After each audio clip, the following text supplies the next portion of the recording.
नमस्कार मित्रांनो, आपण आज आलेलो आहे शिऊर येथे। चला तर मग बघूया शिऊरला काय। गाडी पार्किंगला लावलेली आहे। गाडी पार्किंगला लावून आपण आता मंदिराकडे जाऊया।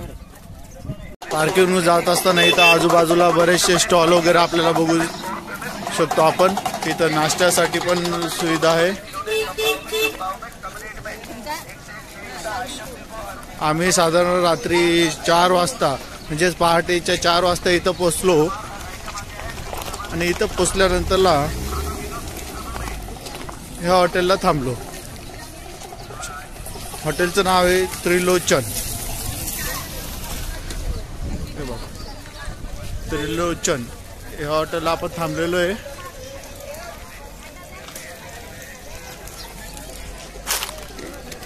इथे एक रूम आणि बेड वगैरे असे घ्यायचे राहिले तर पर पर्सन 100 रुपयाच्या हिशोबाने इथं दिले जातात।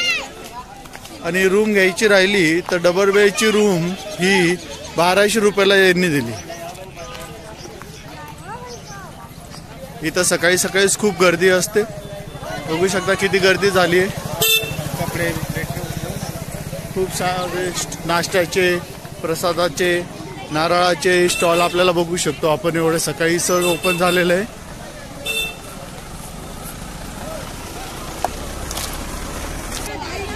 इथं मंदिराचं रिनोव्हेशनचं काम अजून पण चालूच आहे। बघू शकता एंट्री गेट आहे।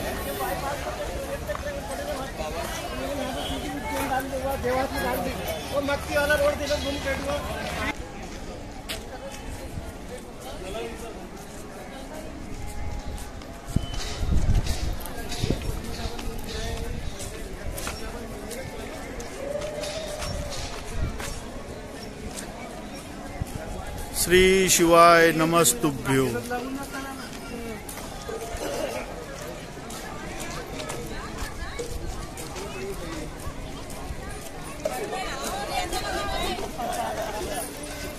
हे बघा, मंदिर अतिशय सुंदर असं मंदिरचं दृश्य आपल्याला दिसायला भेटतंय सकाळी सकाळी।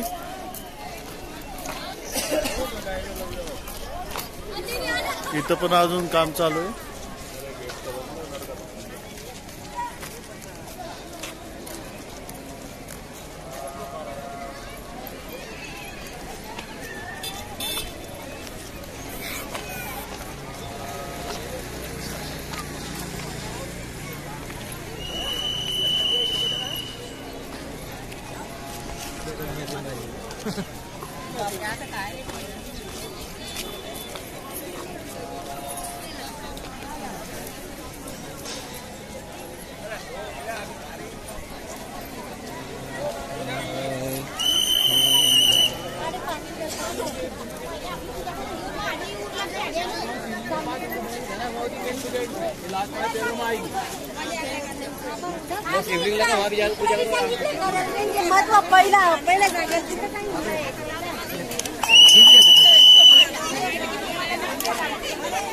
आप कई वर्षों से निवेदन है अपने सामान की तरह रक्षा करें। गुम हो जाने पर सर्विस कोई जवाबदारी नहीं है। खासतौर पर माताओं से निवेदन है अपने सामान की। कुबेर राम। श्री शिवाय नमस्तुभ्यो, श्री शिवाय नमस्तुभ्यो, श्री शिवाय नमस्तुभ्यो।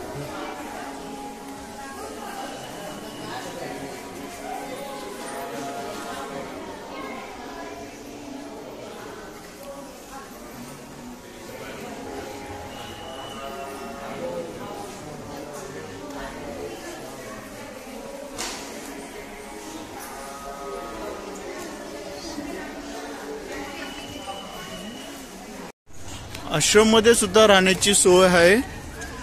1 वाजेनंतरला रूम अवेलेबल होतात। तर 1 वाजेला रूम घेतल्यानंतरला साधारण रूमचे रेट 700 रुपये आहे। तिथं 4 ते 5 जण राहू शकतात। कॉमन हॉलची सुविधा पण आहे। आता आपण 1 नंबर गेट जवळ आलेले भोलेनाथाचं दर्शन घेण्यासाठी।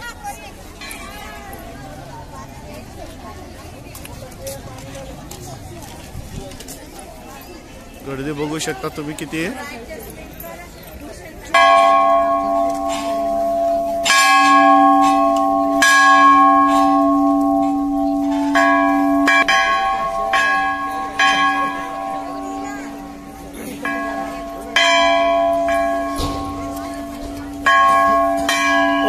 नमः शिवाय.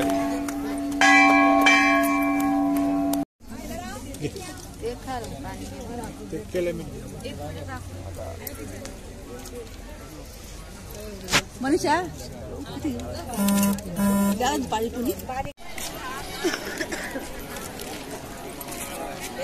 किती मोठी गोशाला आहे हे समोर बघू शकता तुम्ही.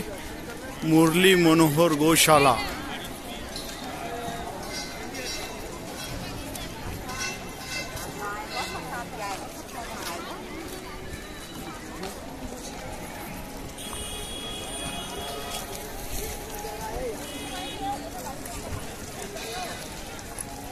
गोशाला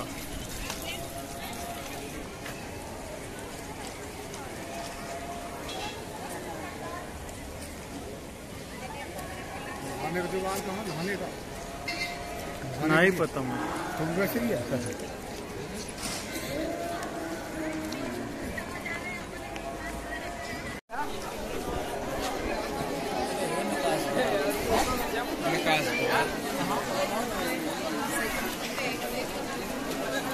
हे जी एवढी गर्दी तुम्ही बघताय ही सर्व रुद्राक्ष घेण्यासाठी.